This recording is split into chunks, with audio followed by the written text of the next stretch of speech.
करे तो कफ मिटे, मर्दन मेटे वात, मर्दन मेटे वात। स्नान किए तो पित्त मिटे, स्नान किए तो पित्त मिटे, लंगन से जुर्जात, और लंगन से जुर्जात। बहुत सुंदर कारिका है। ये आचार्य भगवंत बार बार इस कारिका को बोलते थे, सुनाते थे। वही कारिका पूज्य गुरुदेव की आपके समक्ष मैंने रखी है कि अगर आपको कफ हो जाए, आपको कफ जमा हो जाए, तो कफ जमा होने का सबसे अच्छा आज तरीका मैं आपके बीच में दे रहा हूँ। इतना सुंदर तरीका दे रहा हूँ कि इस तरीके के माध्यम से अगर आपको माइग्रेन है, माइग्रेन निकल जाएगा।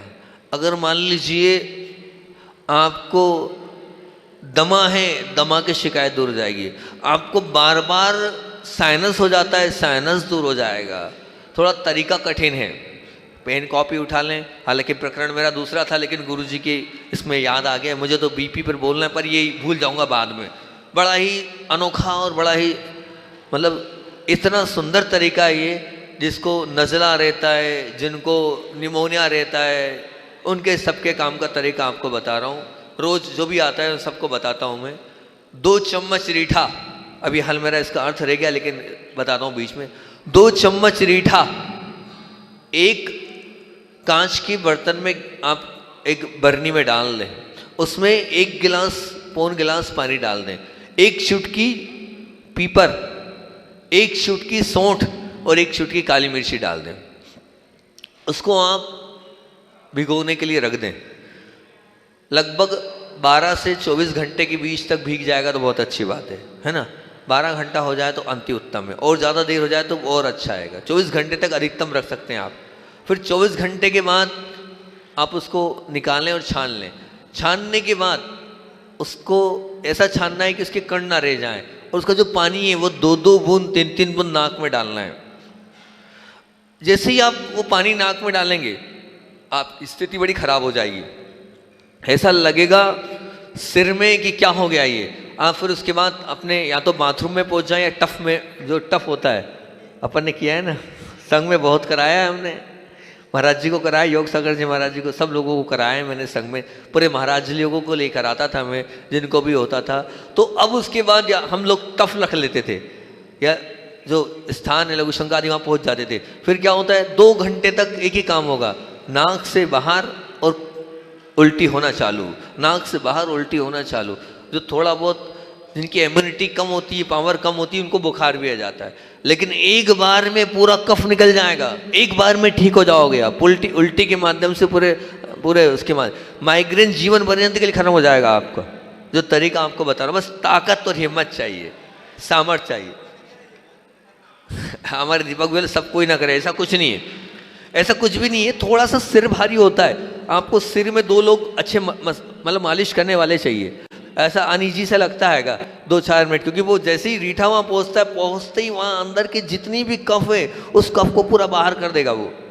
कोई भी औषधि काम नहीं आएगी। और ये महाऔषधि आपके बीच में रख रहा हूँ मैं, बड़ी उत्तम औषधि है। 2 चम्मच रीठा, 1 चुटकी काली मिर्च, 1 चुटकी सौंठ, 1 चुटकी पीपर, 24 घंटे के लिए गला दे, छान लें, 2-2 3-3 बूंद डाल लें आप। मतलब इतना चमत्कारी प्रभाव है कि मैंने संघ में बहुत सारे महाराजों का कफ ठीक किया इसी से। बहुत सारे पूज्य योग सागर जी महाराज जी को किया, निसर्ग सागर जी महाराज जी को किया, मैंने स्वयं ने किया, सौम्य सागर जी को प्रयोग किया, और भी अनेक महाराजों को इसका प्रयोग किया है। ये इन्हीं के माध्यम से हमने कराया है। ये दीपक भैया ही थे, इनके माध्यम से हम गलवाते थे उसमें और यहाँ कराते थे। भोपाल में भी हमने इसका बहुत प्रयोग कराया चातुर्मास के समय। अल्टीमेट चीज़ तो वमन करने से कब जाता है, एक तो ये चीज़ हो गई। दूसरी बात ये कि अगर वमन करना कफ है तो नस से देते हैं और सुंघाते हैं, और सुंघाने के बाद फिर कफ बाहर निकालते हैं। तो ये अपने आप में आप मानना, क्योंकि आपने औषधि तो ले ली। अब जैसे आज हमें कफ है, जम गया, अगर हम कफ को बाहर नहीं करेंगे तो खांसी होगी, और खांसी जम जाएगी तो टीबी का रूप ले लेगी। खांसी अगर नहीं हो तो निमोनिया, और निमोनिया से फिर टीबी की ओर पहुंच जाता है वो। तो आप इसको अगर कर लेंगे शुरुआत के दौर में, पूरा कफ बाहर कर देंगे तो अपने आप ठीक हो जाएंगे ये। तो वमन करने से कैसे भी आप उल्टी करो, उल्टी से जो है ये गुरुदेव की कारिका है, मेरी कारिका नहीं है। मैंने ये गुरुदेव की बात आपके बीच में नहीं है कि वमन करे तो कफ मिटे। प्राचीन ग्रंथ की कहा ये कारिका आएगी कि आप वमन करोगे तो कफ आपका पूरा चला जाएगा, समाप्त हो जाएगा कफ आपका। और मर्दन मेटे वात, मर्दन मतलब जितनी मालिश करोगे आप जितनी मालिश करोगे आपको वात व्याधि होगी ही नहीं। आखिर घुटने दर्द के लिए मैंने क्या बोला है, 108 बार नमोकार मंत्र पढ़ना और करना है। मर्दन वही मालिश, मर्दन यानी वहाँ घीसना, तेल को लेकर घीसे आप। तो जितना आप घीसेंगे, जितना मर्दन करेंगे, आप मान के चलना वात विकृत दूर हो जाएगा, समस्त शरीर के दर्द दूर हो जाएंगे। पूरे शरीर की आप अगर मालिश कर लेंगे तो अति उत्तम। तेल, अब वो बहुत अच्छा प्रश्न है, बहुत बढ़िया, वेरी गुड। अब वो आपको अपनी प्रकृति देखना है कि मेरी प्रकृति कैसी है। मेरी प्रकृति पित्त वाली है तो मुझे खोपरे का तेल करना चाहिए, ठीक है ना। मेरी प्रकृति शीत है तो मैं सरसों भी ले सकता हूँ, ठीक है ना। सब में तिल और खोपरा आप सब व्यक्ति यूज कर सकते हैं। और फिर अगर मान लो ठंडी प्रकृति तो सरसों कर लो आप, ठीक है ना। और भी अनेक प्रकार के बादाम, अगर आपको ठंडी प्रकृति तो बादाम का उपयोग कर लो आप। तो ऐसे तेलों का आप, जैतून का तेल उपयोग कर लो आप। तो ऐसे तेलों का उपयोग कर सकते हो जो सम वाले, उसमें जैतून होता है, नारियल होता है और तिल्ली होता है।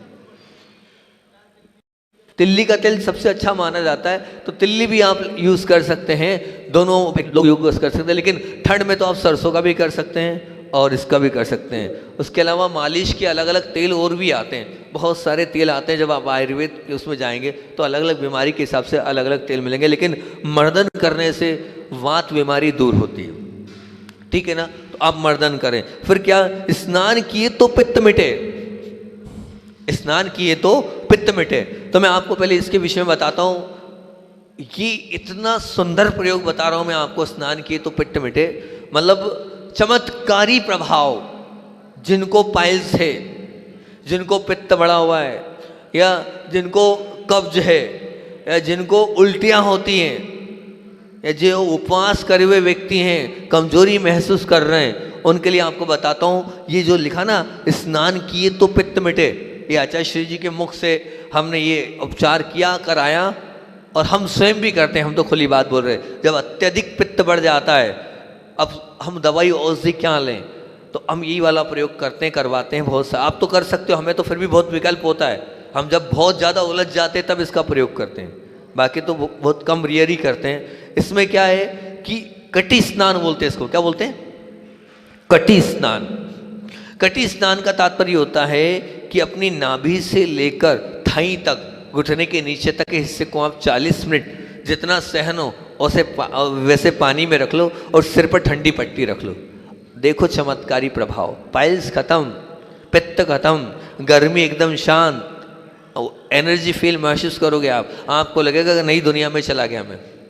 अभी वहाँ छुल्लक जी लोग थे कुंडलपुर में, लगभग बहुत सारे लोगों को मैंने इसी से ठीक किया। मतलब बहुत, मैं कह रहा हूँ कि इतना अतिशयकारी ये प्रयोग है, कटी स्नान, इससे बढ़कर नहीं। उसको आप यूट्यूब पे खोल के देखोगे तो उसके चमत्कार देखो कितने।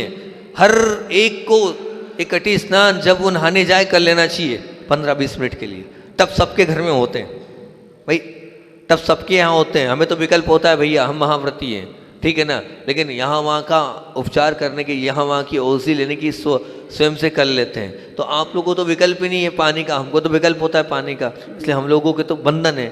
आप कर सकते हैं उसको, आप करें, क्योंकि यहाँ ये कारिका ऐसी कारिका नहीं है। ये गुरुदेव जिस कारिका को सैकड़ों बार उत्साहित कर रहे थे वो आपके बीच में, स्नान किए तो पित्त मिटे। एक और प्रयोग गुरुदेव बहुत बार कराते थे संघ में। नहीं, पानी बॉडी को देखकर, ठंड में ठंडे से नहीं करना, गर्म से। मैंने कहा ना, बॉडी को अपना बाप देख कर कितना आप सहन कर सकते हो उतना गर्म। भाई मैं कह रहा हूँ कि किडनी जिनकी फेल है वो 4 महीने लगातार कर लें, किडनी का सबसे उत्तम इलाज है ये कटी स्नान। अरे सैकड़ों बीमारियों का इलाज, आप उसको उठाकर देखना। मैंने तो सिर्फ पाइल्स वालों के लिए, पित्त वालों के लिए और कब्ज वालों के लिए, गर्मी बढ़ जाने वालों के लिए प्रयोग किया, उल्टी जिनको होती है उनके लिए प्रयोग किया है ना। और अब मैं आपको बता रहा हूँ क्या पता, हाँ एक और गुरुदेव का, फिर भूल जाऊंगा मैं, भूल जाता हूँ एक तो फिर बात दूसरी निकल जाती है। दूसरा प्रयोग आपको बता रहा हूँ जो गुरुदेव हमेशा कराते थे। एक बार अंतराय एक महाराज जी का आया हुआ, कुंडलपुर की बात थी, कुंडलपुर की बात थी, गर्मी का अंतराय था, अत्यधिक गर्मी, लू चल रही, दूसरा तीसरा अंतराय। अब एक महाराज जी क्या, काय को झूठ बोलना, सीधे नाम ही ले, तो मेरा अंतराय था, खत्म कहानी। मेरा खुद का अंतराय था, उसमें क्या बात है बताने में। तीसरा अंतराय अत्यधिक गर्मी। अब हम वहाँ पीछे विद्या वाटिका है ना, वो विद्या वाटिका के पीछे एक टीन शेड था, वहाँ हम शुद्धि करने गए, वहाँ हम शुद्धि करने गए। और वहीं मतलब सुबह आहार के पहले, और वहीं आचार्य श्री आ गए। दो महाराजों ने बोला, आचार्य श्री आशीर्वाद देखो कैसे नए नए महाराज अंतराय आ रहा है, तीसरा अंतराय है इनको आज। तो मैं एक तरफ गुरु जी देखते हैं, अच्छा दुर्लभ तीसरा अंतराय है। तो ऐसा देखते हैं, ऐसी उनकी करुणा भय दृष्टि दिखी कि जैसे उनने मुझे देखा, मुझे लगा मुझे सब कुछ मिल गया। इतनी करुणा में, मतलब अब इतना बड़ा संघ, हमारी जब दीक्षा थी 50 साधुओं का संघ था। तो अब पहले जब कम थे और ज़्यादा रहते थे तो याद रहता इसको अंतराय, लेकिन उस समय तो गुरु जी को पता ही चलता था किसका अंतराय क्या अंतराय। 10 अंतराय, 8, 10, 12 अंतराय पर डे रहते थे, ये मान के चलना उस समय संघ में। हमारा अंतराय था, आचार्य जी ने हमको देखा और अपना कमंडल खोला, बोले गर्म पानी नहीं है ये। आचार्य जी ने पहली बार अपना कमंडल खोल के, गर्म पानी नहीं, क्या गर्म पानी मिल सकता है? तो जब इतना बोल रहे धड़ धड़ से गर्म पानी आ गया, क्या आचार्य क्यों गर्म पानी चाहिए? आचार्य जी ने गर्म पानी लिया, अपना खुद का कमंडल लिया और बोले दुर्लभ इधर आओ, बोले बैठ जाओ। और हमें बिठाया उन्होंने, और बिठाने के बाद फिर उन्होंने क्या किया, सिर पर, बोले सिर पर उन्होंने स्वयं अपने हाथ से कमंडल की धार छोड़ी और 2 हाथ से बोला थपथपी करो इनकी। क्या करो? थपथपी करो इनकी। तो वास्तविकता में मैंने देखा कि मैं तरोताजा हो गया, उसके माध्यम से मैं तरोताजा हो गया। और मुझे ऐसा लगा कि सच में मेरी इच्छा ही नहीं हो रही थी भोजन करने की, इतना पित्त अंदर से बढ़ रहा था, पूरा पित्त शांत हो गया। गुरुदेव वहाँ पर, गुरुदेव अपने कमंडल से यहाँ पर पानी डाल रहे हैं और हम थप थप कर रहे हैं। मैंने कहा बहुत, ये तो अच्छा लगा।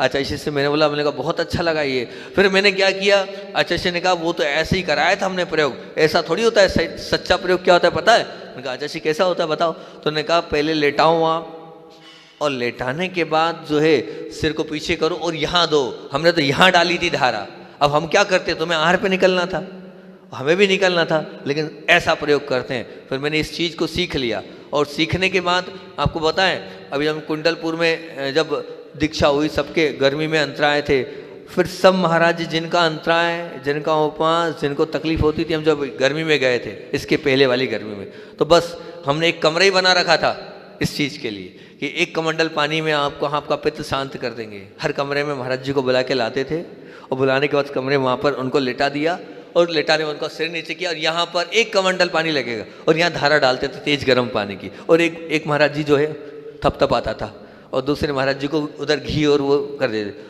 बिल्कुल रिलैक्स। आप मान के चलना, उनको जो पित्त या बढ़ रहा था, गर्मी बढ़ रही थी, भोजन लेने अरुचि हो रही थी, सब ठीक, सब अपने आप ठीक हो जाता है। इतना चमत्कारी प्रयोग है। जब गुरु जी ने ऐसी ऐसी चीज़ें सिखाई है और बताई है, और इसके माध्यम से मैंने बहुत से लोगों को ठीक किया। इसको शिरोधारा बोलते हैं। क्या बोलते हैं? शिरोधारा बोलते हैं इसको। तेज गर्म पानी को लगातार इस स्थान पर डालना, आप कमंडल से डालें कि, और आहार के पहले करना, आहार के पहले करना, इसको शिरोधारा बोलते हैं। अति उत्तम उपचार है, इससे अच्छा कोई उपचार मैंने नहीं पाया मेरे जीवन। मुझे भी जब परेशानी होती है तो मैं गर्म पानी थपथपा लेता हूँ, अब कुछ नहीं है तो थपथपी कर लो आप, और नहीं तो आप जब भी आहार करो तेज गर्म पानी से थपथपी कर लो आप, यूँ कर लो आप। तब और गर्मी के समय पित्त जब बढ़ रहा हो तब, अब आपको बड़ा आश्चर्य होगा, एक मतलब गर्मी को काटेगी। आप लोग ठंडा पानी डालते हो, अच्छा से कह रहे नहीं ठंडा पानी नहीं डालना है, जितना तेज सह सकते हो उतना तेज डालना है, जितना तेज डालोगे उतना पित्त शांत होगा। ये मतलब वहाँ पर है, और वास्तविकता में इसका अनुभव किया मैंने। तो सैकड़ों महाराजों को कराया है, बहुत सारे ब्रह्मचारियों को कराया है, बहुत सारे लोगों को कराता रहता हूँ मैं प्रयोग। तो इस शिरोधारा और कटी स्नान की तो पित्त मिटे, तो उससे पित्त मिट जाता है। और लंघन से जुरजात, जुरजात मतलब क्या होता है? बुखार। बहुत बढ़िया। तो जुरजात मतलब आप अगर उपवास करेंगे तो आपका बुखार चला जाएगा। पूज्य अभिनव आचार्य भगवंत समय सागर जी महाराज जी को हमने संग में देखा है कि जब भी उनको बुखार आता था तो वो क्या करते थे? उपवास करते थे, उपवास करते थे वो, और उपवास के माध्यम से वो अपनी चिकित्सा कर लेते थे। उपवास उनकी सबसे मतलब जरा कुछ हुआ नहीं, उपवास करते थे वो। तो आप ध्यान रखना, लंघन से जुरजात, जुर्जात मतलब बुखार चला जाता है। जब भी आपको बुखार आए आप उपवास करो, उपवास उसकी चिकित्सा है बुखार की। वैसे भी खाते तो बनता नहीं हैगा, भूख लगती नहीं हैगी, आप उपवास कर लो अपने आप। अब लोग डरते हैं कमजोरी आ जाएगी, स्थिति खराब हो जाएगी, ये हो जाएगा वो हो जाएगा। नहीं, बिल्कुल नहीं। अरे जितनी बार हमें बुखार नहीं आया ना, उससे हजारों बार तो पूज्य गुरुदेवों को आया है, और अभी अभिनव आचार्य भगवान समय सागर जी को आया है। उनने अपने जीवन में सब औषधियाँ प्रयोग कर ली, सब वेद आकर देख गए, सब कुछ कर लिया, उनका अनुभव है ना कि इसीलिए तो वो कहते हैं लंघन से जुर्जात। तो ये कारिका पूज्य गुरुदेव के मुख से मैंने सैकड़ों हजारों बार सुनी। रोज मंगलाचरण में नई नई कारिका आपको देता हूँ, इस कारिका को लिख लो आप।